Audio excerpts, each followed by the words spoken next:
গুনাহ করেছো, হতাশ হয়ো না। যুবকদের গুনাহ করা স্বাভাবিক।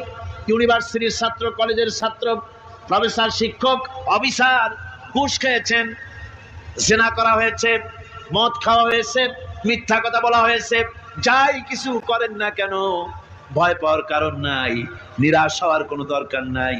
আল্লাহ পাক ডেকে বলেছেন, কুল ইয়া ইবাদিয়াল্লাযীনা আসরাফু আলা আনফুসিহিম লা তাকনাতু মির রাহমাতিল্লাহ। আরে আমার আল্লাহর মতো এত ভালো আর কেউ আছে? এত দরদ আর কারো আছে? আমার আল্লাহ বলেন, ও নবী আপনি শুনায় নেন, হে আল্লাহর বান্দারা, তোমরা যারা নিজেদের উপরে বাড়াবাড়ি করেছো, নিজেদের উপরে জুলুম করেছো, অত্যাচার করেছো, আমি আল্লাহর রহমত থেকে নিরাশ হয়ে যেও না। মানুষ যদি অপরাধ করে, বাপের সাথে অপরাধ করেছে, মায়ের সাথে অপরাধ করেছে, মা বাবা সন্তানের চাইতে এত বড় কল্যাণকামী তো আর কেউ নাই, কিন্তু মা বাবা কোনোদিন বলে না আয় আমার ছেলে তোরে মাফ করে দেই, এরকম বলে নাকি? মন চায় ছেলে যদি মাপ চাইতো, খুশি হয়ে মাফ করে দিতাম, কিন্তু কেন যে আসে না, ডাকে না যে আয় মাফ করে দেই। মা বাবা আপনাকে এত ভালোবাসে, সেই মা বাপও আপনাকে বলে না যে আয় মাফ করে দেই।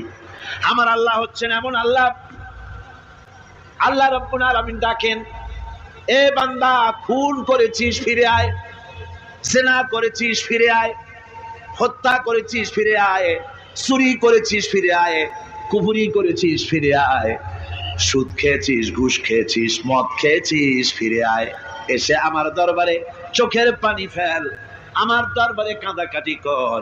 ইন্নাল্লাহা ইয়াগফিরুয যুনুবা জামিআ ইন্নাহু হুয়াল গফুরুর রহিম। আমার দরবারে চোখের পানি ফেলে কাঁদ, আমি রব্বুল আলামিন জিন্দেগীর গুনাহ মাফ করে দেব। সুবহানাল্লাহ কর, সুবহানাল্লাহ কর। আমার কাছে কাঁদ, চোখের পানি ফেল। আল্লাহ রাব্বুল আলামিনের কাছে বান্দার দুইটা ফোঁটা বেশি প্রিয়। একটা হলো জিহাদের ময়দানে যে রক্ত ফোঁটা দেওয়া হয়, এটা আল্লাহর কাছে প্রিয়। আর আল্লাহর ভয়তে গুনার জন্য লজ্জা করে, অনুশোচনা করে বান্দা যখন চোখের পানি ছেড়ে দেয়, আল্লাহর কাছে এটা অত্যন্ত প্রিয়।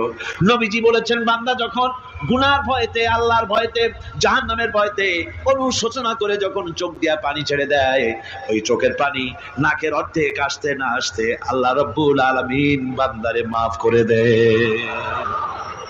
আল্লাহ বরদাস্ত করতে পারেন না যে বান্দা কাঁদে।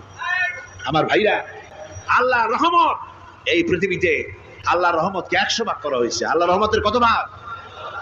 এই 100 ভাগের 1 ভাগ সারা পৃথিবীতে ছড়াই দেওয়া হয়েছে।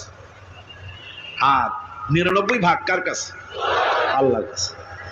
একটা ভাগ দুনিয়া ছড়ানো হয়েছে আদম আলাইহিস সালাম থেকে নিয়ে এই পর্যন্ত, এখান থেকে নিয়ে কিয়ামত পর্যন্ত পৃথিবীতে যত মানুষ আসবে, যত প্রাণী আসবে, তাদের মধ্যে প্রাণী জগতেও গাবি তার বাছুরকে ভালোবাসে, ঠিক কিনা? হাতি তার বাচ্চাকে ভালোবাসে, ঠিক কিনা? মুরগি তার বাচ্চাকে ভালোবাসে কিনা? প্রত্যেক মাই তার সন্তানকে ভালোবাসে মানুষের মতো। এই ভালোবাসা, স্নেহ, এই মমতা, এই করুণা, এই মহব্বত একটা ভাগ দুনিয়ায় দেওয়ার পর আপনি আর আমি যতটুকুন ভাগে পেয়েছি, সেই মহব্বতে, স্ত্রীর মহব্বতে অস্থির, মায়ের মহব্বতে অস্থির, সন্তানের মহব্বতে অস্থির। এখন চিন্তা করেন, একটা ভাগ সারা পৃথিবীতে বিতরণ করার পর যেটুক পেয়েছি, তাতে যদি এত মহব্বত হয়, তাহলে এর 99 ভাগ মহব্বত যে আল্লাহর কাছে জমা আছে, এই বান্দার জন্য তার কত মহব্বত, এই বান্দার জন্য কত করুণা তার, কত মহব্বত তার, কত দয়া তার। এজন্য আল্লাহ রাব্বুল আলামিন বলেছেন, নাব্বি ইবাদি আন্নী আনাল গফুরুর রহিম। ও আমার নবী, সুসংবাদ দিয়ে দাও, বান্দাদেরকে শোনায় দাও যে আমি আল্লাহ তাআলা ক্ষমাশীল আর দয়াবান।